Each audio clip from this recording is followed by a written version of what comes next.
سورۃ الفرقان کے بعد سورۃ الشعراء آتی ہے۔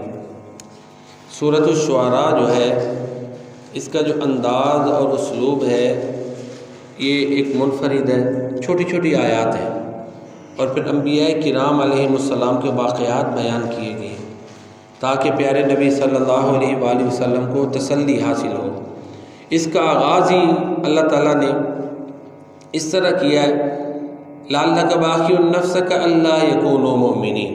یہ قرآن کریم یہ حکمت والی کتاب ہے، اس کی جو آیات ہیں وہ حکمت سے لبریز ہے۔ اے نبی صلی اللہ علیہ وسلم، شاید آپ اپنے آپ کو انتہائی مشقت میں ڈال دیں اس وجہ سے کہ یہ لوگ ایمان نہیں لاتے۔ پیارے نبی کریم صلی اللہ علیہ وآلہ وسلم اس وجہ سے سخت پریشان تھے کہ لوگ اسلام نہیں قبول کر رہے تھے، بلکہ دن بدن مخالفت کی شدت بڑھ رہی تھی۔ شروع میں تو صرف مخالفت تھی، پھر لالچ دیے گئے، پھر پریشر اور پھر ظلم و ستم، پھر اور جو مسلمین ہیں نئے اسلام لانے والے لوگ ان پر مظالم کی انتہا۔ تو ان حالات کی وجہ سے آپ کو لوگوں کا انجام دوزخ نظر آ رہا تھا کہ یہ تو دوزخ کے گڑھے کی طرف چل گئے، آپ پریشان تھے۔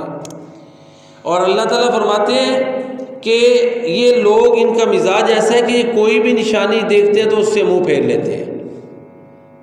انہوں نے جھٹلایا تو ان سے پہلے لوگ تھے، انہوں نے بھی جھٹلایا، ان کی خبریں ان تک پہنچ چکی ہیں۔ یہ آغاز ہے اس کی جو سورۃ الشعراء کی جو تمہید ہے نا، وہ اس کے مضامین کا کہہ لیں کہ زبردست دباچہ ہے۔ اللہ اکبر! یہ دیکھیں نا کس طرح اب آگے ساتھ ہی واقعہ شروع کر دیے کہ پہلے لوگ ہی آپ کے پاس خبریں آ چکی ہیں جو مذاق اڑاتے تھے۔ اب اس کے بعد موسیٰ علیہ السلام کا پورا تفصیل سے واقعہ، فرعون غرق ہوا، اور دیکھیں یہ بھی سمجھایا گیا کہ جنہوں نے نہیں ماننا بڑے بڑے معجزات دیکھ کے نہیں مانے، اور جو ماننے والے ہیں ماضی کے جادوگر مسلمان ہو گئے موسیٰ علیہ السلام کا معجزہ دیکھ کر۔ تو فرعون ان کی آنکھوں کے سامنے غرق ہوا، یہ واقعہ اللہ تعالیٰ نے بیان کیا۔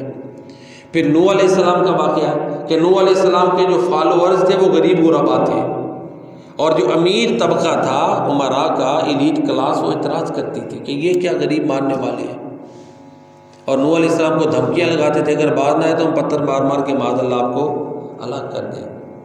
کتنا لمبا دورانیہ نوح علیہ السلام نے تبلیغ کی، اللہ تعالیٰ نے بیان کیا۔ چند لوگ مسلمان تھے، نبی کریم صلی اللہ علیہ وسلم کے لیے تسلی، اور جو مسلمان تھے کشتی میں وہی سوار ہوئے وہی بچے، مومنوں کے لیے تسلی۔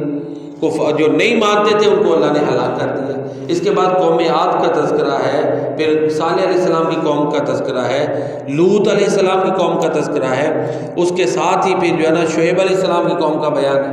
یہ وہ اقوام ہیں جن کو اللہ نے ہلاک کیا، یہ سورۃ الشعراء میں ہے، اور چھوٹا چھوٹا رکوع جس کو کہتے ہیں تلخیص ٹائپ، اس کا ایک اپنا میں نے بتایا نا اسلوب، اور آیتیں بڑی چھوٹی ہیں، ان میں جو کہ کیا کہہ سکتے ہیں قافیہ بندی تو نئی لفظ قرآن کے لیے مناسب، یعنی ان میں وزن بڑا، ایک چھوٹی چھوٹی آیتوں کے وزن چلتے ہیں، اور ایک اپنی اس میں ایک لذت ہے اس کی قرآن کی تحسین میں۔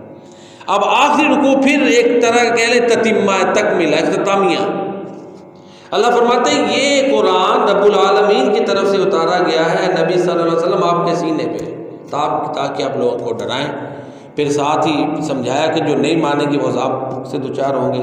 آپ صلی اللہ علیہ وسلم کو یہ بھی کہا گیا کہ اپنے رشتہ داروں کو ڈرائیں، انذر عشیرتک الاقربین، یہ جو آیت ہے وہ اس کے آخر میں ہے۔ پھر آخر میں اللہ تعالیٰ نے شاعروں کا ذکر کیا ہے، کیونکہ آپ کے اوپر وہ ایک بہتان باندھتے تھے کہ معاذ اللہ اللہ کے نبی معاذ اللہ شاعر ہیں، تو اللہ تعالیٰ نے چند آیات میں شاعروں کی کیٹیگرائزیشن کہہ لیں یا ان کی گریڈنگ کہہ لیں، درجہ بندی دو گروہوں میں بانٹ دیا، نیک اور برے شاعر۔ اور برے شاعروں کے بارے میں کہا کہ وہ تو ایسے ہی سرگرداں پھرتے رہتے ہیں، ان کی شاعری کیا ہوتی ہے۔ اور عربوں کو تو پتہ تھا، عربوں کی شاعری میں جو تکرار مضامین وہی تھا، کیونکہ وہ جذبات ہی بیان کرتے تھے، ایموشنز، فیلنگز، یہ شاعری میں تھی۔ تو ظاہر ہے جذبات کا انداز اور جذبات تو وہی ہوتے ہیں، مضامین مختلف لانا یہ اس کے لیے مطالعہ، تاریخی، وہ چیزیں اور شاعری میں پھر شامل ہوتی ہیں۔ ان کی شاعری تو کھنڈرات سے شروع ہو گئی اور تذکرے کیے، اور اسی طرح ایک فضولیات قسم کی شاعری ہوتی تھی چند شاعروں کے سوا۔ تو اللہ فرماتے ہیں شاعروں کو تو دیکھیں، وہ تو ایسے بے مقصد پھرتے ہیں، اور اور محمد کریم صلی اللہ علیہ وسلم کا کلام سورہ قاریہ پڑھے، سورہ تکاثر پڑھے، سورہ عصر پڑھے، وہ کہاں اور یہ کہاں؟ یعنی ان کا دماغ ہی نہیں کام کرتا کہ اللہ کے پیارے نبی صلی اللہ علیہ وسلم نے جو اللہ کا کلام پیش کیا اس کو تو دیکھیں، شاعروں کا وہ دیوان جو ہوتے ہیں وہ دیکھ لیں۔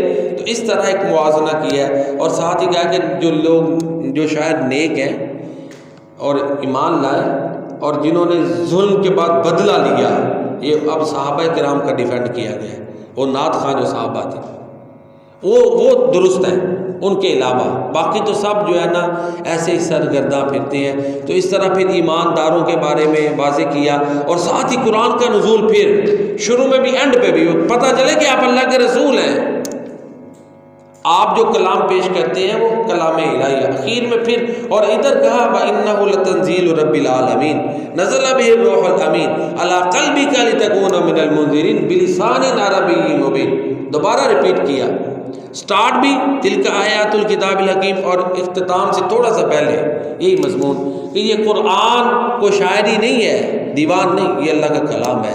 آگے ہی شاعروں کی دو کیٹیگریز بیان کی، ساتھ ہی واضح کر دیا، اور پھر اچھے شاعروں کی تعریف بھی کر دی، جیسے حضرت حسان بن ثابت تھے، حالانکہ وہ بعد میں ہوئے، یہ مکی جو ہے نا یہ ظاہر مکی دور کا اعتراض ہے، لیکن ایک گراؤنڈ ہموار کر دی گئی ان کے لیے، کیونکہ آئندہ ضرورت پیش آنی تھی، اور شاعر تھے نا تو ان کی شاعری میں آخری بات ہے، کفار مکہ کی شاعری میں ہجوم ٹاپ کا ٹاپک ہوتا تھا، معاذ اللہ آسان لفظوں میں دوسروں کی پگڑیاں اچھالنا، اس طرح کرتے تھے۔ ظاہر ہے نبی کریم صلی اللہ علیہ وسلم کے خلاف انہوں نے زبانیں اپنی چلائیں جو کفار مکہ تھے۔ پھر یہ حسان بن ثابت اور عبداللہ بن رواحہ اور کعب بن مالک اور دیگر صحابہ کرام کھڑے ہوئے، اور انہوں نے پھر اللہ کے پیارے نبی صلی اللہ علیہ وسلم کی شان بیان کی، نعت کہی، اور ساتھ ہی ان کو جواب بھی دیے۔ تو یہ سورۃ الشعراء کا خلاصہ ہے جو میں نے بیان کیا، آپ نے سنا۔